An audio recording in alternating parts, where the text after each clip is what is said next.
시편도 여러분 다윗의 시입니다. 다윗의 시인데 특별히 오늘 본문 말씀을 보시면 너희 권능 있는 자들아 이렇게 되어 있습니다. 그래서 이 권능 있는 자들은 그냥 우리말로 그대로 풀어보면 권세 있는 자들, 세력 있는 자들, 힘 있는 자들 그렇게 볼 수 있겠죠. 그런데 히브리 원어적 의미는 천상의 존재들, 하나님의 아들들 그런 의미가 담겨 있습니다. 그러니까 권능 있는 자들아 그렇게 어떻게 돼 있어요?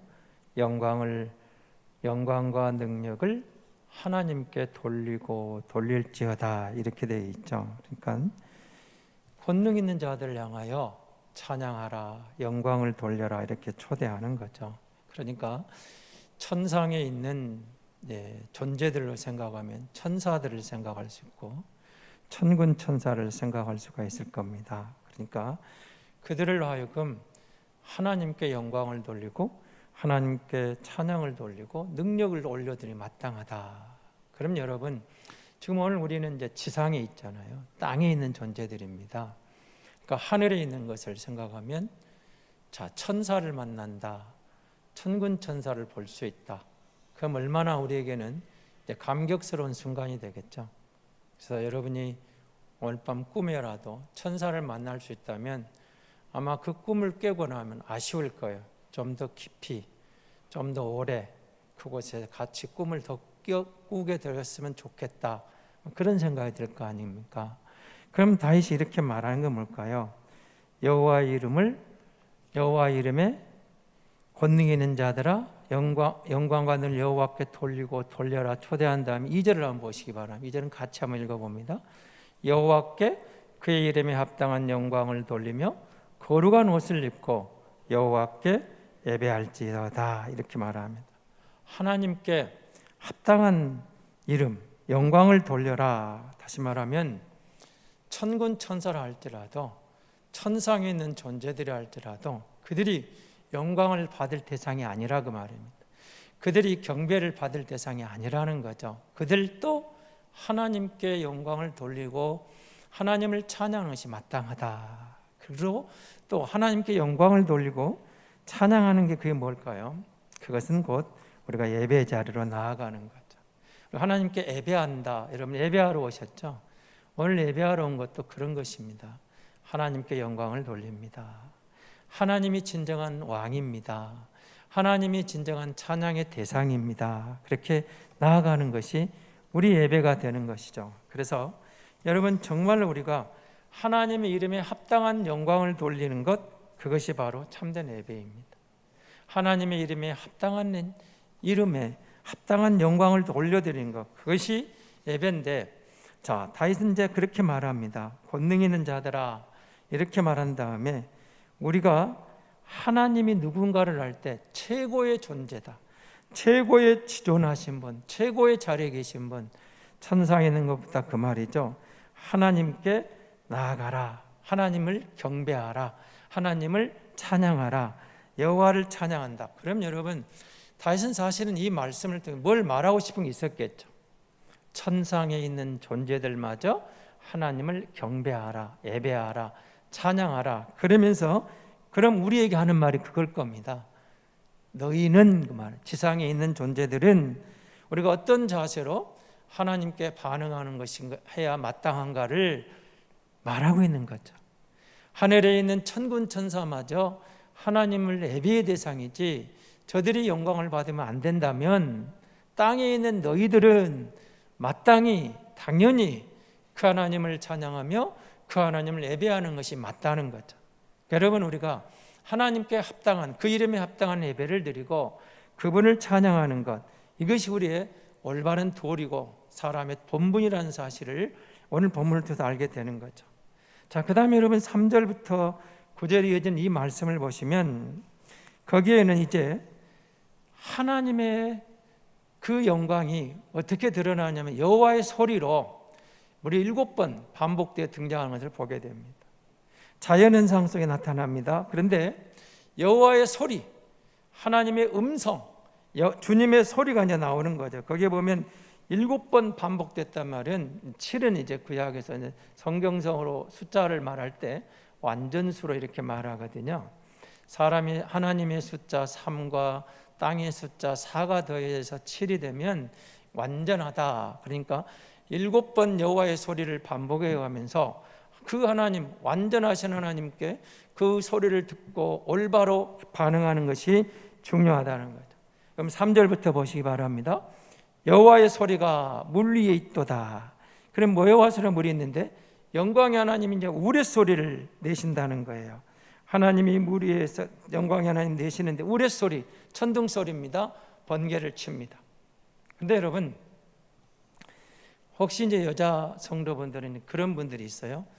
비 오는 날 빗소리가 너무 좋다, 듣기 좋다, 그런 분들이 있죠. 비가 내리면 왠지 마음이 좀 평온해지는 것 같고 왠지 좀 마음이 더 좋은 것 같다, 그렇게 말하는 분들이 있어요. 그런데 여러분, 지금 이 장면은 그렇게 듣기 좋은 빗소리가 아닙니다. 천둥 번개가 칩니다. 우레소리가 들립니다. 그리고 폭풍우가 몰아칩니다. 홍수가 넘쳐납니다. 지금 이런 상황에서 나는 빗소리가 듣기 좋다 이렇게 말할 수 있는 사람이 누가 있겠습니까? 아무리 빗소리가 왠지 우리 마음을 좀 잔잔하게 하고 좀 운치가 있고 듣기 좋다고 말한 사람일지라도 폭풍우가 몰아치고 막 태풍이 치고 천둥 번개가 치고 그러면 그 속에서 야, 오늘 빗소리 좋다 이럴 사람은 저는 없다고 생각하거든요. 그런데 다윗은 그런 와중에 이렇게 말하는 겁니다. 천둥이 치고 번개가 치고 폭풍우가 몰아치는 그런 상황에서도 그는 그 가운데서 그 정말 폭풍 몰아치는 어려운 상황 속에서도 하나님의 소리가 들려왔다는 거예요. 하나님의 소리가 들려왔다. 더더구나 학자들은 이 부분을 이렇게 이야기를 하거든요. 다윗이 정말 어려운 가운데에서 지금 이 시를 쓰고 있는 배경을 이야기하는데, 사울 왕이 쫓길 때 그 유대 광야의 동굴에 피해 있다가 폭풍우가 몰아치는 그 상황 가운데 내리는 비를 보고 이 시를 적었다라고 이렇게 말하는 분들이 있어요. 그렇다면 그런 환경을 한번 생각해 보시기 바랍니다. 여러분이 등산을 갔다가 내려오다가 폭풍우를 만나가지고 동물 속에 잠시 피해 있는데 그럼 얼마나 두렵습니까? 더 비가 오면 어쩌지? 빨리 집에 가고 싶겠죠. 빨리 폭풍우가 그치고 비가 그치고 집으로 돌아갔으면 좋겠죠. 근데 다윗은 지금 그런 상황도 아니잖아요. 쫓기는 가운데 왕은 자기를 잡으러 오고 있고 폭풍우가 몰아치고 있고 빗소리, 천둥소리, 번개소리, 우레소리에 두렵고 떨리는 상황이에요. 그런데 다윗에게 그의 마음에 들려오는 소리가 있었던 거예요. 여호와의 소리예요.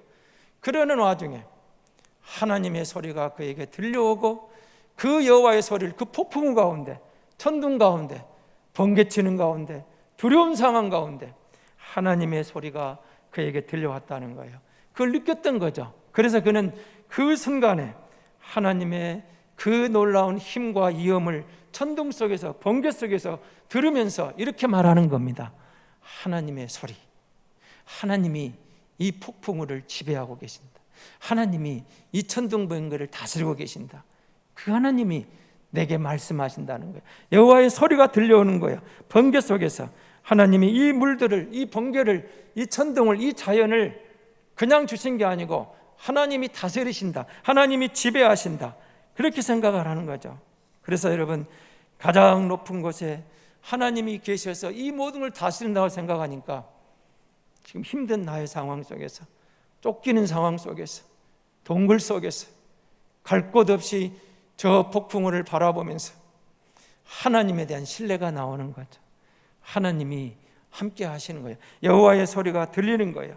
자, 그 다음 이어지는 소리를 보시기 바랍니다. 4절입니다. 여호와의 소리가 힘이 있으며 여호와의 소리가 위엄차도다. 여호와의 소리가 백향목을 꺾으시며 여호와께서 레바논 백향목을 꺾어 부수시는도다. 여기 나오는, 레바논에 나오는 백향목이 나오죠. 레바논 산의 백향목은 이런 의미가 있습니다. 가장 강한 나무다, 튼튼하다, 쉽게 무너지지 않는다. 그런데 지금 무슨 상황이 전개되는 거예요? 천둥이 치고 번개가 치면서 백향목이 부서지는 거예요. 백향목이 꺾이는 거예요. 이 속에는 이런 뜻이 남아있는 거죠. 아무리 강하고 튼튼한 나무도 천둥 번개 앞에, 하나님의 번개 앞에서 어쩔 수 없는 연약하다는 거죠. 아무리 강한 것 같아도 그것은 약한 존재에 불과하다는 거죠. 그래서 여러분, 그 다음에 이어지는 것을 보십시오. 그 나무를 송아지같이 뛰게 하시며 레바논과 시련으로 들송아지같이 뛰게 하시는도다. 천둥이 치고 번개가 칩니다. 자, 지진이 일어납니다. 여러분 뉴스를 종종 보실 때 우리가 접하는 게 있죠. 지진이 올 때, 해일이 몰려올 때 사람보다 가장 먼저 반응하는 것들이 있죠. 짐승들입니다. 동물들이 먼저 반응을 해요. 그래서 여러분, 지진이 칠 때 저들이 먼저 뛰놀고 전들이 뛰어다니고 놀래는 거예요. 우리보다 더 발달된 그런 반응을 보이는 거예요. 그런데 여호와의 소리가 화염을 갈라요. 이 말씀을 통해서 여러분, 그 천둥이 치고 번개가 치고 지진이 일어나고 화염이 일어나는데 이런 상황 속에서도 들려오는 여호와의 소리를 주목했다는 거죠. 그래서 9절을 보십시오. 여호와의 소리가 암사슴을 낙태하게 하시고 살림을 맑게 벗기시니 그의 성전에서 그의 모든 것들이 말하기를 영광이라 하도다. 이렇게 말하는 거죠. 그러니까 여러분, 우리가 온 세상에 있는 것들이 아무리 강하고 대단한 것 같아도 하나님의 어떤 권능 앞에는 무의미한 존재, 아무것도 아니라는 거야. 그러므로 우리는 마땅히 우리를 지으신 그분에게 영광을 돌리고 그분에게 영광을 돌리며 피조물인 것을 깨닫고 그분을 최고의 의로 올려드리는 것이 우리의 본분이다. 이렇게 말하는 거죠. 하나님의 말씀을 따라 사는 성도에게 그렇게 말씀하시는 거죠. 그런데 중요한 것은 다윗은 그 가운데 폭풍 속에서, 번개 속에서, 지진 속에서, 화염 속에서, 무너지는 백향목 속에서 여호와의 소리가 내게 들려왔다는 거예요. 하나님의 소리가 있다는 거예요. 여러분, 하나님의 음성이 다양하게 들려왔습니다. 근데 분명한 것은 예수 믿는 우리에게 여호와의 소리, 하나님의 소리, 그 음성을 듣는 사람들이 성도라는 거죠. 사람들은 이해를 못하지만 우리가 여호와의 소리를 듣는 사람입니다. 내 양은 내 음성을 들으며 나는 저희를 알며 저희는 나를 따르는다고 요한복음 10장 27절은 그렇게 말하고 있습니다. 그런데 여러분, 자연에만 풍랑이 치고 지진이 일어나고 홍수가 나고 내성 번개가 치고 그러는 게 아니더라는 거죠. 우리 일생을 돌아보면 삶 속에서도 홍수가 범람하고 지진이 일어나는 경우가 있더라는 겁니다. 예기치 못했던 질병 가운데서, 실패 가운데서, 이별 가운데서, 죽음의 그림자 앞에서 여러분, 우리에게 그런 삶의 폭풍우가, 풍랑이 몰아칠 수가 있더라는 거죠. 그런데 그러한 사건 속에서도 다윗처럼 우리가 주님의 음성을 듣게 된다면 길이 있다는 겁니다. 아니, 우리는 하나님의 음성을 들을 수 있어야 됩니다. 그래야 삽니다. 너희는 귀를 기울이고 내게 나와 들으라. 그리하면 너희 영혼이 살리라. 우리가 사는 길은, 주님의 자녀들이 사는 길은 주님의 음성이 들려져야 돼요. 주님은 복음서를 때 계속 그렇게 말합니다. 귀 있는 자는 들을지어다. 마태복음 11장 15절뿐만 아니라 군데군데 주님은 귀 있는 자는 들을지어다. 요한계시록은 성경이 이르시되 귀 있는 자는 들을지어다. 여러분, 의미 있는 말씀 주목해 들으셔야 돼요. 귀 있는 자는 들을지어다. 그렇게 말하는 겁니다. 여러분, 우리가 성 어거스틴 그러는데요. 어거스틴이 젊은 날에 술과 정욕과 이단 만유계에 빠져서 괴로운 시절을 보내게, 방탕한 시절을 보내며 괴로워했던 그때가 있었습니다. 그런데 그 괴로운 시절에 그는 마음으로는 진리에 대해서 갈급했어요.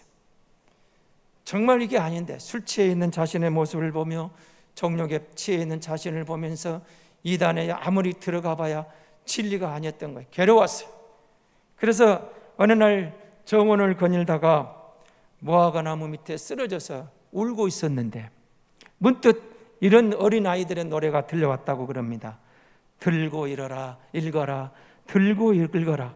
그런 노랫소리가 들려왔어요. 깨어서 보니까 둘러보는데 아이들이 아무도 없어요. 근데 분명히 너무 선명하게 들고 읽어라, 그런 소리가 들려온 거예요. 아이들의 노랫소리였어요. 그래서 그는 이렇게 깨달았습니다. 주위를 둘러보면 아이는 없지만 하나님이 내게 뭔가 말씀하는 줄 알고 그는 방으로 뛰어들어가서 서재에 앉아있던 성경책을 그대로 폈다고 그래요. 성경책을 펴고 말씀을 읽었는데 그 들어온 첫 번째 구절이 이거였습니다. 로마서 13장 13절 14절입니다. 방탕과 술 취하지 말며 음란과 호색하지 말며 쟁투와 시기하지 말고 오직 주 예수 그리스도로 옷 입고 정욕을 위하여 육신의 일을 도모하지 말라. 이 말씀이 너무도 선명하게 자기에 다가오는 거예요. 들고 읽어라, 들고 읽어라. 여러분, 괴로운 가운데 진리에 목말라 했던 그에게 노래소리가 들려왔어요. 들고 읽어라. 성경을 펴고 읽었어요. 그랬더니 어쩌면 자신이 너무 정확하게 그 말씀, 그리고 그는 그 말씀을 접한 후에 만유교를 버리고 진정한 예심을 통해서 성 어거스틴이 되어가요. 성자라는 이름을 듣게 돼요. 하나님의 음성을 들었던 거예요. 귀 있는 자는 들을지어다. 여러분, 우리가 자연의 소리에서, 내 상황 형편에서, 내 인생의 삶의 여정에서 힘들고 어려워도 그 가운데 들려오는 여호와의 소리, 하나님의 음성, 주님의 뜻을 우리가 발견할 수 있는 그 음성을 들을 수 있다면 성경은 분명하게 우리에게 말하는 거예요. 복이 있다고 말하는 것이다. 복이 있는 존재라는 거예요. 여러분, 우리가 하나님의 음성을 듣는 길들이 열려 있다는 거예요. 폭풍 속에 있다는 겁니다. 고요함 속에 있다는 겁니다. 삶 속에, 삶의 여정 속에 있다는 거예요. 하나님은 자기 백성들에게 계속 말씀하고 계시는 거예요. 들려주고 싶은 거예요. 자연의 소리를 통해서, 내 인생의 삶의 여정을 통해서, 우리의 사건을 통해서 들려주기를 원하시는 거예요. 그것만 그러겠습니까? 어떤 의사 선생님이 의료 선교로 아프리카를 가서 외진 마을에 봉사를 할 때 그곳에서 외국에 나가서 선진 축산을 배워가지고 와서 정말 전도 유망한 청년이 하나 있었습니다. 그런데 이 마을은 좀 독특한 결혼 풍습이 있었어요. 남자가 청혼을 할 때는 반드시 암소를 끌고 가서 처녀의 집에 가서 암소 받고 딸을 주세요라고 해서 허락하면 결혼이 성사되는 거예요. 그런데 최고의 신부감에게는 암송아지 3마리를 끌고 갔습니다. 근데 괜찮은 신부감은 암소 2마리를 끌고 가고, 그냥 보통 신부감이면 그냥 암소 1마리를 끌고 가서 청혼을 했다고 그럽니다. 근데 이 청년이 청혼을 하러 가는데 놀라운 일이 벌어집니다. 암소 9마리를 끌고 가는 거예요. 모든 동네 사람들이 관심이, 도대체 어떤 처녀에게 가기에 암소 9마리를 끌고 오냐 이거예요. 추장 집을 지나갑니다. 추장 딸일까? 그냥 지나쳐요. 그 마을의 최고의, 여러분, 유지 집을 지나갑니다. 그 집을, 거기를 지나쳐요. 그 다음에 최고 그 마을의 부잣집을 지나쳐요. 어디지? 가서 보니까 가장 낡은 오두막 집에 늙은 부부가 사는 그곳에 정말 깡마른 아가씨에게 가서 암소 9마리를 두고 청혼을 했어요. 모두가 깜짝 놀랐습니다. 그 마을 사람들이 이렇게 말을 했습니다. 저 여자가 마술로 저 총각을 유인했다고. 그리고 그는 의료 선교를 마치고 왔다가 또 몇 년 후에 다시 그곳에 가게 되었습니다. 그런데 거기에 갔더니 그 큰 사업가가 되어 성공한 바로 그 사람이 자기를 초대해서 집에서 이제 식사를 했습니다. 식사를 하면서 이렇게 물었습니다. 그때 궁금했는데 왜 암소를 무려 9마리를 끌고 가서 청혼을 했습니까? 물어봤습니다. 그랬더니 그 청년 사업가가 빙긋이 웃으면서 대답을 안 해요.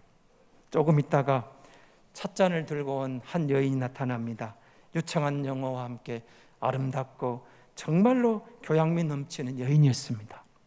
그래서 이 의사 선생님이 이런 생각을 했답니다. 그 깡마른 아가씨와 결혼해서 이혼하고 새로운 이 사람이 부인으로 들어왔는가 보다 말을 안 했다고 그래요. 그런데 그가 이렇게 말을 합니다.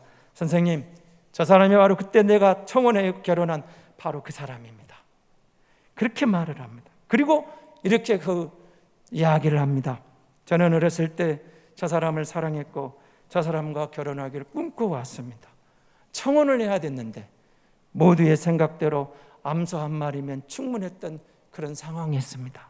그런데 제가 그렇게 했을 경우에 내가 사랑하는 여인에게 암소 1마리의 가치밖에 부여하지 않은 것 같아서 고민하다가 3마리, 2마리 얼마나 비교될까 고민하다가 그 움츠려 살 것 같은 내 아내 될 여인을 생각해 보면서 9마리를 몰고 갔던 겁니다.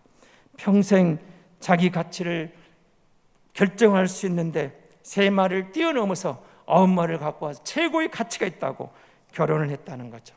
그리고 이렇게 말합니다. 결혼한 뒤에 나는 내 아내에게 공부하라 말 안 했습니다. 애모를 꾸미라고 요구한 적도 없습니다. 그냥 사랑한다고 했고 사랑한다고 했을 뿐입니다. 그런데 놀라운 일이 벌어진 거죠.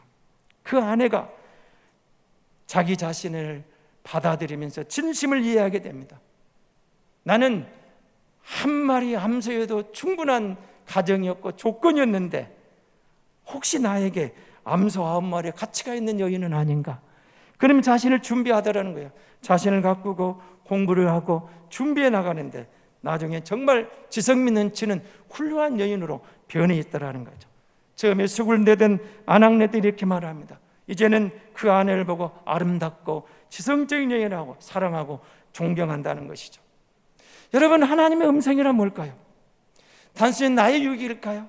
그렇지 않습니다.